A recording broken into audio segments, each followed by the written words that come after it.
Regional Manager of the West Region, Sydney Maurer.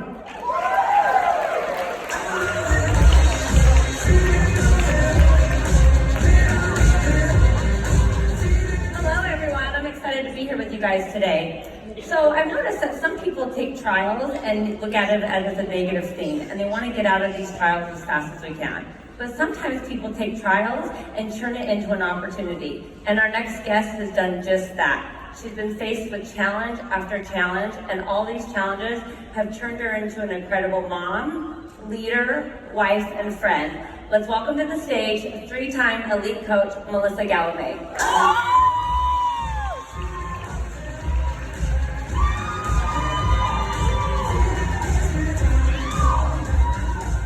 Okay, Melissa, so why don't you describe your life before Beachbody?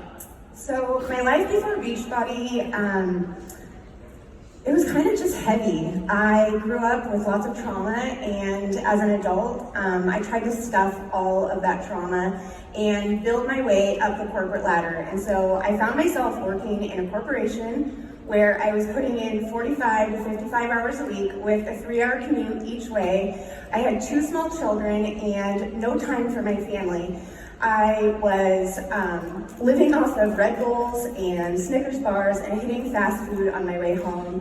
I literally had anxiety that would wake me up in the middle of the night and felt like an elephant was sitting on my chest. My time wasn't my own. As much as I loved my corporate career, I just was missing out on something, and I didn't know what it was. But I was following a woman on Facebook for about 13 months who just her stories became so relatable. And every time she posted something, I felt like she was speaking immediately to me. And through that, I was able to start following my upline coaches as well, who their stories inspired me. They were business professionals who were coming home to their children. And I never forget the day that I saw Christina Delgado's transformation from the 21-day fix. And I just kept thinking, like, I have to do something different. And if this woman, who in my eyes didn't have any weight to lose, could drop 10 pounds in 21 days, like, I had to take a chance on it. And the moment that something changed for me was, actually, my top leader in my organization, my very first coach, was my photographer first, and we were acquaintances, and she took our family photos. And we got these pictures back, and I didn't recognize myself. I couldn't believe how far I had gone, and the pants I was wearing that day were actually held together with rubber band, and I knew I needed to do something. So I got on the phone with my coach, Mindy Horde, and found myself pouring my heart out to this stranger. And like, I know several times I was like, why am I like telling this stranger my life story and like sobbing my eyes out, like, what is this? But about 2 weeks later, I made the decision that I was going to sign up with the 21-day fix and become a coach. Okay, so you started off as a challenger. What made you decide to go all in and become a coach? Well, I definitely wanted the discount on Shakeology, because who didn't? And I knew that I could get my money back if all else failed, because I literally had tried every quick fix, every diet pill, everything that Pinterest had to offer on ways to lose weight, so I knew I needed to do this. And as soon as I got started, I lost 6 pounds the first week, which was more than I was losing on those quick fixes, and my energy immediately increased. I was put into this accountability group where these strangers were encouraging me and lifting me up and cheering me on. And at the end of my first 21 days, I had lost 10.5 pounds and 10.5 inches. And my confidence, I never felt as good as I was. I noticed that I was drinking less, I was sleeping better, I wasn't as anxious as I was. My kids were starting, I had 2 little boys, and they were starting to want to work out with me at night. So I knew that if it was making a difference in my life, I had to pay this forward to other people. And slowly but surely, I just started sharing on Facebook, and I created a community that I wanted people to feel good in their skin. I wanted moms to know that they could be able to take back confidence and control in their life, regardless of how busy their schedule was. Love that. So you became a coach, you quit your full-time job. What happened next? What struggles did you run into while you were coaching? So 15 months into my journey, I was able to walk away from my full-time job. My daughter, which we had unexpectedly got pregnant 3 months into my journey, was gonna be like 5 months old, and we were driving home from camping, and she got really sick. And I remember texting the daycare and saying, "Jenna's sick." And she responded back, "No worries, bring her." And I was angry at the fact that there was another woman who could take care of my baby, and I couldn't, because I had to go, to work for someone else. And so I crunched the numbers, and I figured out, like, this doesn't make sense. I have to be home with my kids. And I presented it to my husband, and I went back into work and gave an 8-week resignation, because that's what my upline Becky had done, and my coach Mandy had done. And so, speed of the leader, speed of the pack, I just did what they did. And I walked away from my job, and about 30 days later, I was getting up in the morning and I couldn't walk. And I had noticed some swelling in my knee and just chalked it up to maybe like pulling something in one of my workouts. But I had to crawl from my bathroom from my bedroom to the bathroom, and asked my 5-year-old son to come help me off the toilet. And the worst part was I couldn't get my 6-month-old baby out of her crib.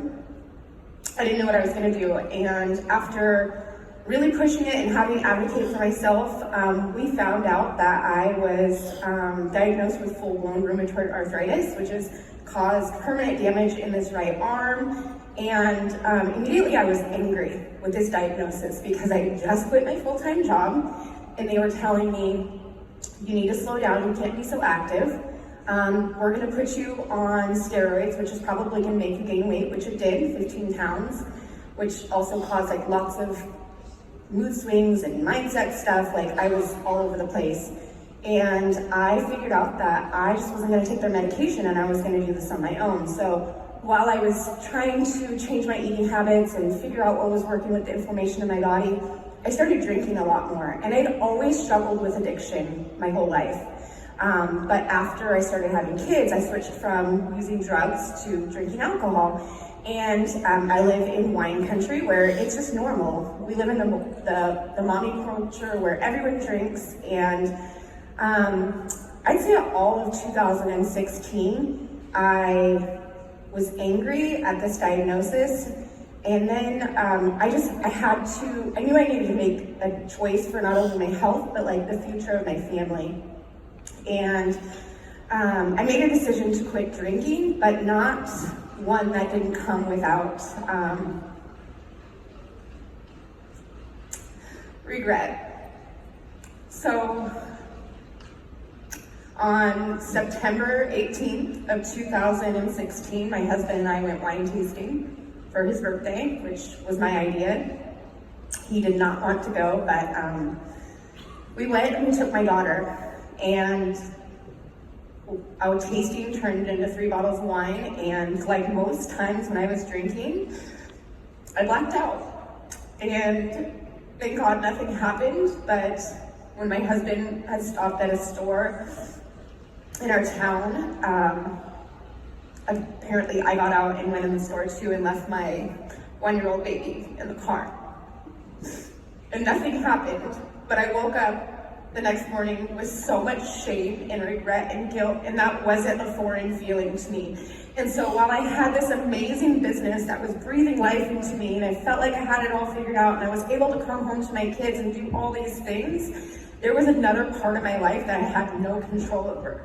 And I woke up that morning and realized that if I could not take care of my kids and drink responsibly, I didn't need to drink anymore. And I just celebrated 3 years sober.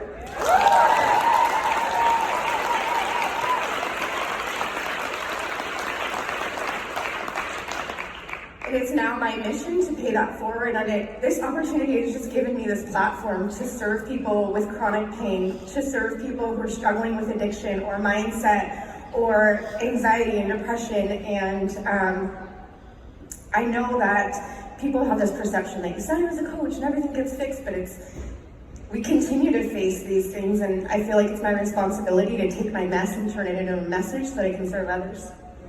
How did the Beachbody community help you through these times? Without this community, I wouldn't be sober today. I will tell you that. My coach got sober first, and I remember feeling like I'm never gonna have fun. Like, it's not gonna be fun. Like, our team's a party team, we're Diesel Nation. And just thinking like, how am I gonna go on these Success Club trips? And how am I gonna go on these retreats? And every single person on our team supported me when I came out and made that decision.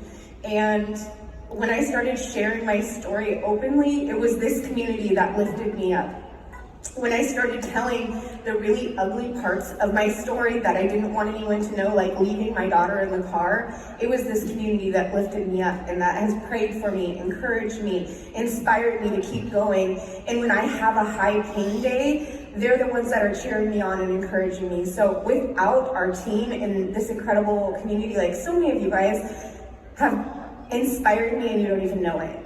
So Team Beachbody really has saved my life, and I would not be where I am today. I would not be home with my kids.